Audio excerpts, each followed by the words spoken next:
Приветствую, друзья! Сегодня я предлагаю поговорить о, пожалуй, самых грамотно сделанных наушниках, что я только встречал за последнее время. Признаюсь, Яндин Аладдин меня удивили по всем фронтам. Просто превосходные измерения, отличное качество, удобная эргономика, ну и просто безумно выразительный и при этом достаточно четкий техничный звук. Подойдет модель вообще для всех жанров и источников, я в полном восторге. Но, конечно же, есть нюансы. Обо всем этом мы сегодня с вами и поговорим. Поехали!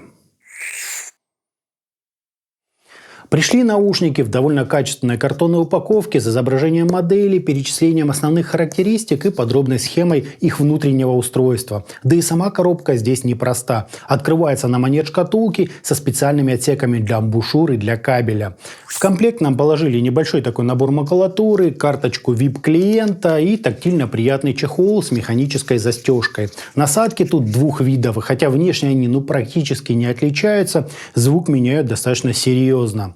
Кабель выглядит весьма неплохо, практически не путается, с прямым металлическим штекером и заушинами, выполненными из довольно гибкой термоусадки. А вот по измерениям с ним не все так очевидно. Общий канал дает сопротивление 0,356 Ом, а левый и правый по 0,166. Возможно, это специально так сделано, я, друзья, не в курсе. Соединение же осуществляется на классической уже вилочке 0,78 мм.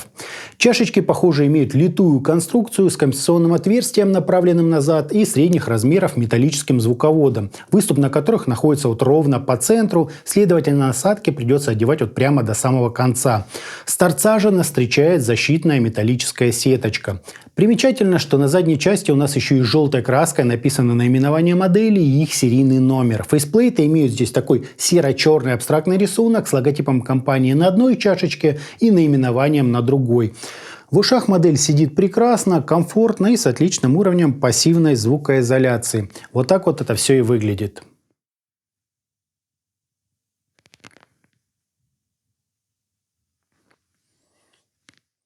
По измерениям имеем немного более продолжительный относительно нормы импульс, вполне допустимые расхождения между левым и правым каналом и искажения в пиках, достигающие 0,4%, что практически рекорд. Фаза ведет себя просто превосходно, а затухание на 30 и 60 дБ составляют где-то 75 и 100 миллисекунд соответственно. А чиха же здесь буквально образцово-показательная. Бас нам приподняли на 5 дБ, а его саб-часть еще на 5 дБ. Далее идет практически ровная середина с легким акцентом на области разборчивости, столь же аккуратной компенсационной ямой и пиком на 8 кГц с целью усиления детализации, и чтобы чуть-чуть добавить звук воздуха. Все же, что выше 10 кГц, хотя и сильно придавили нам по АЧХ, но честно довели до 20 кГц. Очень крутой график АЧХ, просто потрясающий уровень искажений, шикарная фаза и вообще по измерениям Яндин Аладдин это, похоже, лучшее, что я вообще видел. Очевидно, производитель заморочился, как говорится, мое почтение. Звучат же герои обзора сухо, поджаро и просто превосходно сбалансировано. Основной упор тут делается именно на среднечастотную составляющую, которая сама по себе очень сочная и живая. Низкие же частоты здесь направлены на максимальную скорость и отработку текстур. Настолько, что между динамиком и двумя среднечастотными арматурами вообще не чувствуется перехода, словно это какое-то чисто арматурное решение. Однако о том, что тут имеется динамик, нам говорит достаточно солидная глубина, масса и наличие саб-составляющей. И из таких довольно четких низов и прорастает нейтральная такая чуть подсушенная серединка. Небольшой окрас в ней, конечно, присутствует, но он ближе к холодному, чем к теплому, и есть легкое такое смягчение на пиках.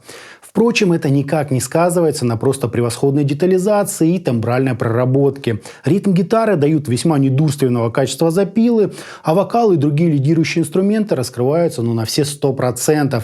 За исключением верхов, которые тут немного прижаты, отчего создается небольшое ощущение закрытости, а всякие послезвучия довольно быстро гасятся. По крайней мере, таких протяженных хвостов, как в тех же Vidix Diamond String, у героев обзора нет. Зато по выразительности на середине они явно впереди. Если сравнивать эти две модели друг с другом, то это, очевидно, наушники одного уровня и очень схожей подачи, за исключением особенностей на высоких и средних частотах. Так, в Videx Diamond String наше внимание больше приковано к верхней утонченной части средних частот и всевозможным затуханием струнных и перкуссионных инструментов, в то время как в Yandean Aladin акцент делается четко по центру, и вслушиваемся мы именно в эту часть диапазона. Очень достойное, как на мой взгляд, у героев обзора получилось звучание. Чистое, резкое, с правильным подчеркиванием эмоциональной составляющей и довольно точным построением акустического пространства.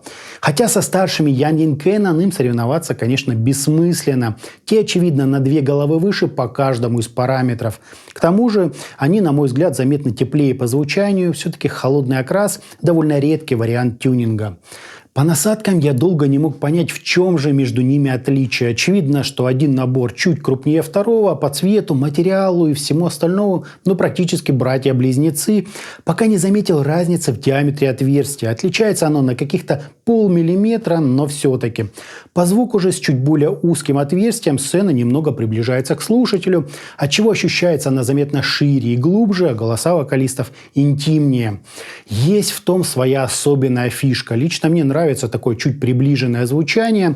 И приятно, что я могу при помощи комплектных же насадок редактировать данный параметр. Других отличий лично мне найти не удалось. Возможно, они и есть, но совсем несущественные. Источник же к Yandean Aladin можно подбирать абсолютно любой. Мне очень понравилось, как наушники отработали с плеером Shanlink M3X или его вариантом в виде ЦАПа Shanlink A5. Сочно, так густо и очень жирно. А на достаточно техничной связке с MSL SU8 и HO 200 герои обзора показали себя еще круче.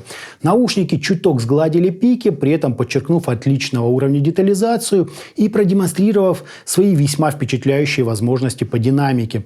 Очень в правильном смысле злые наушники с отличной проработкой и подсвечиванием середины.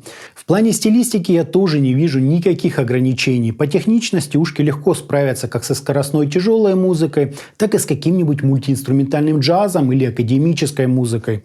Глубины и массы тут вполне хватит, чтобы прокачать электронику или, например, старый ламповый блюз. Небольшая ремарка будет опять-таки только по хорошо так прижатым верхам. Больше тут особо придраться и не к чему. Свою цену это реально просто, друзья, превосходная модель. Особенно для тех, кто предпочитает такое сочное, чуть подсушенное звучание с высоким уровнем детализации и глубоким текстурным басом. Итогом, внутриканальные 4-драйверные гибридные наушники Yandean Aladin вызвали у меня исключительно положительные эмоции и позволили хорошо так подвиснуть на дедкоре, поскольку в этом жанре они реально способны раскрыться на полную катушку. И скорость им не помеха, и текстуры тут все как на ладони, и выразительность на просто превосходном уровне. Комплект, как по мне, тоже на высоте. Только кабель, не совсем понятен по сопротивлению, а так все по высшему разряду. Если нужна скорость, драйв, глубина и естественность, то это точно к Yandean Aladin. Отличная модель с грамотным и вполне логичным тюнингом. Смело, друзья, можно брать. Вот такие вот они красавцы Yandean Aladin. А на этом у меня все. Всем добра, всем пока-пока. Подписывайтесь на канал и оставляйте свои комментарии под данным роликом.